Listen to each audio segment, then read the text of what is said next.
السلام علیکم ورحمۃ اللہ وبرکاتہ۔ ہم نے آخری دفعہ اسم کا آخری سبق پڑھا تھا، جملہ اسمیہ کو سوالیہ بنانا۔ آج ہم فعل شروع کرنے سے پہلے ایک سبق ہے اسم اور مصدر میں فرق۔ یہ سبق اسم اور فعل کے بالکل درمیان میں ہے، یعنی نہ یہ اسم میں آتا ہے اور نہ یہ فعل کی بحث میں آتا ہے۔ تو اسم اور مصدر میں فرق پڑھے بغیر ہم فعل کو نہیں پڑھ سکتے۔ پہلے ہم اسم اور مصدر میں فرق جانیں گے، پھر ہی ہم فعل کو پڑھیں گے۔ اب اسم کسے کہتے ہیں؟ اسم یہ ہم پہلے پڑھ چکے ہیں، کسی شخص، چیز یا جگہ کا نام۔ کسی شخص، چیز یا جگہ کا نام یہ اسم کہلاتا ہے۔ اب مصدر کسے کہتے ہیں؟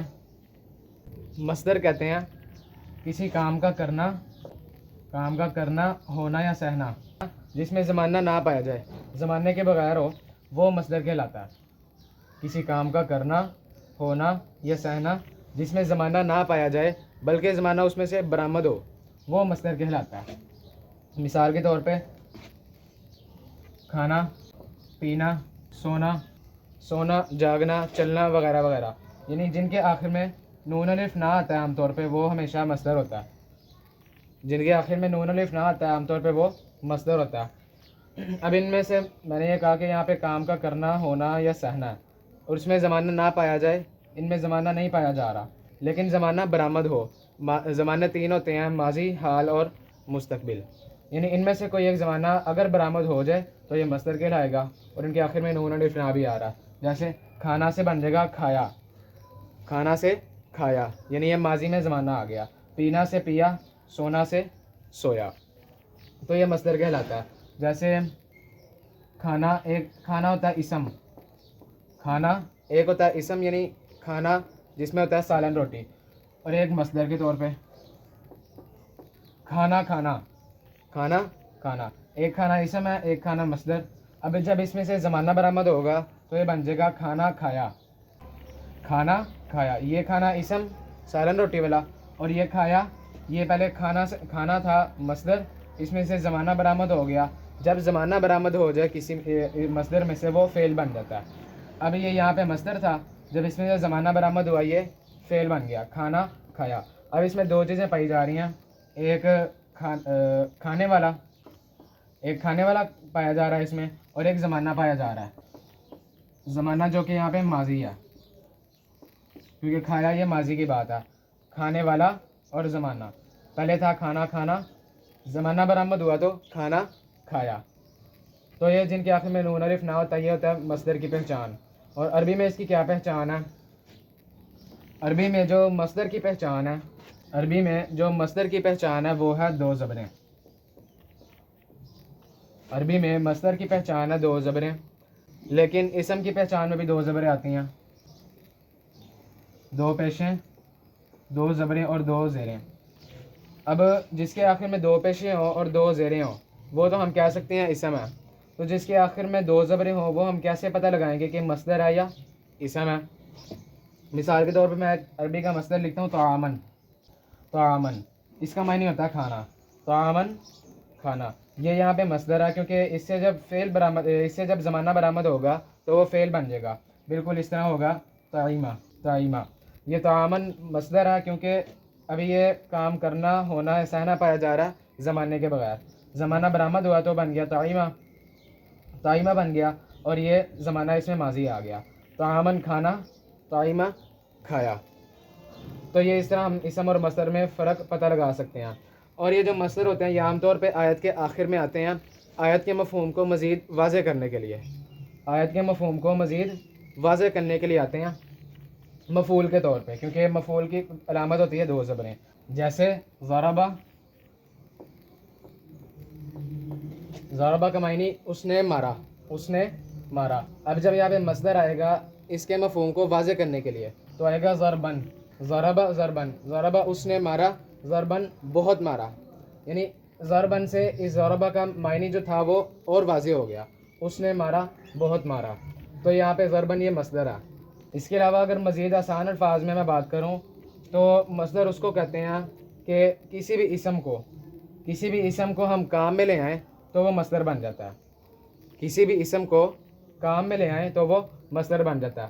مثال کے طور پہ یہ مارکر ہے، مار کر یہ اسم ہے، اسے میں جب کام میں لاؤں گا تو اسے مصدر بنے گا لکھنا، اسم ہے یہ، اسے جب میں کام میں لاؤں گا تو اس کا مصدر بن جائے گا لکھنا۔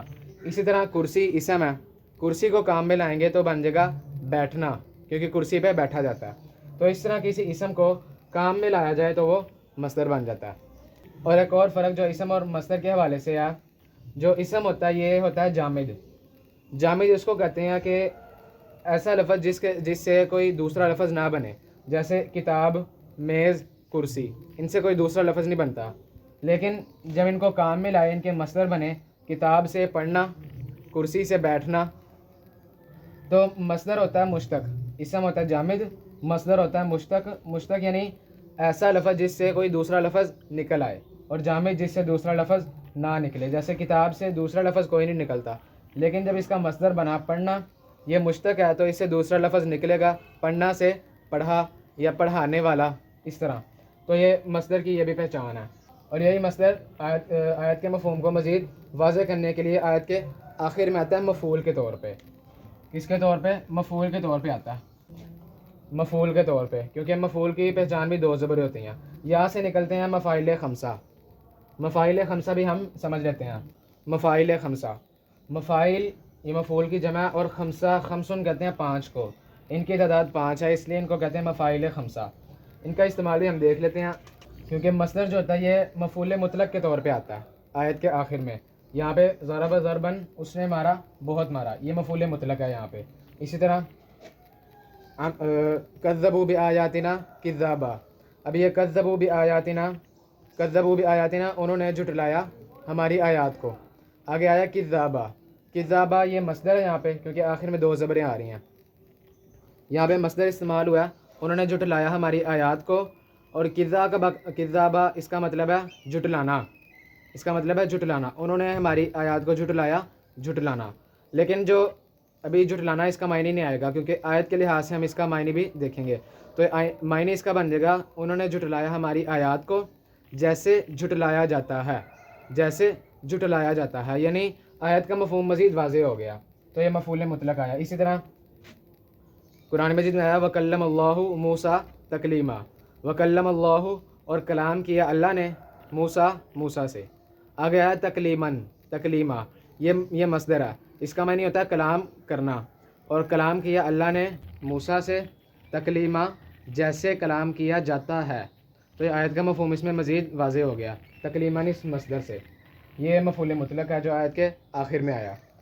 اگلا مفعول آتا ہے مفعول بہ، مفعول بہ، یہ مفعول جو ہوتا ہے یہ فعل کے ساتھ آتا ہے ہمیشہ، اور جب ہم فعل پڑھیں گے تب ہم اس کی بھی تفصیل پڑھ لیں گے، تو اس کو بھی ہم چھوڑ دیتے ہیں۔ اس کے بعد مفعول بہ، اس کے بعد آتا ہے مفعول لہ، مفعول لہ، لہو کا مطلب ہوتا ہے واسطے اس کے، تو یہ مفعول لہ، اس کی مثال ہے لا تقتلوا اولادکم، اولادکم، لا تقتلوا اولادکم، نہ تم قتل کرو اولادکم، اپنی اولادوں کو۔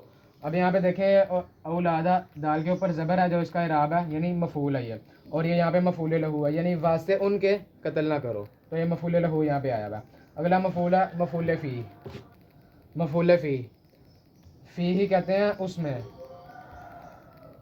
اس میں یہ مفعول آتا ہے جگہ کے اعتبار سے۔ مثال کے طور پہ اللہ یحکم بینکم یوم القیامت، یہ مرکب اضافی ہے، اور یوم دیکھیں مضاف ہے مفعولی حالت کا، یہ یہاں پہ مفعول فی آیا، یہ کیونکہ جگہ کا ذکر ہے یہاں پہ، یوم القیامت، قیامت کے دن اللہ فیصلہ فرمائے گا تمہارے درمیان قیامت کے دن، تو یہ جگہ کے اعتبار سے مفعول فی آتا۔ اگلا مفعول جو ہے پانچواں اور آخری وہ ہے مفعول ماہ، ماہ کہتے ہیں ساتھ کو، اور ہو اس کے، ماہ ہو اس کے ساتھ، تو یہ مفعول ماہ، اس کی مثال ہم دیکھ لیتے ہیں۔ مثال کے طور پہ فَأَجْمِعُوا أَمْرَكُمْ وَشُرَكَاءَكُمْ، فَأَجْمِعُوا أَمْرَكُمْ وَشُرَكَاءَكُمْ، یہاں پہ شرکا دیکھیں حمزہ کے اوپر زبر ہے، اس کا اعراب یعنی یہ بھی مفعول ہے، اور یہ مفعول ماہ ہے، یعنی شرکا تمہارے شریک، یعنی ان کے ساتھ، ماہ کا مطلب ساتھ ہے، یعنی شریکوں میں آ رہے ہیں یہ، تو یہ مفعول ماہ ہے۔ یہ مفاعل خمسہ، مفعول بھی ہمارا رہ گیا، یہ ہم انشاءاللہ تعالیٰ فعل کے ساتھ جب فعل کی تفصیل پڑھیں گے اس کے ساتھ ہم یہ پڑھیں گے۔ اللہ تعالیٰ سے دعا ہے کہ ہم سب کو قرآن مجید پڑھنے، سمجھنے اور اس پر عمل کرنے کی توفیق عنایت فرمائے، آمین۔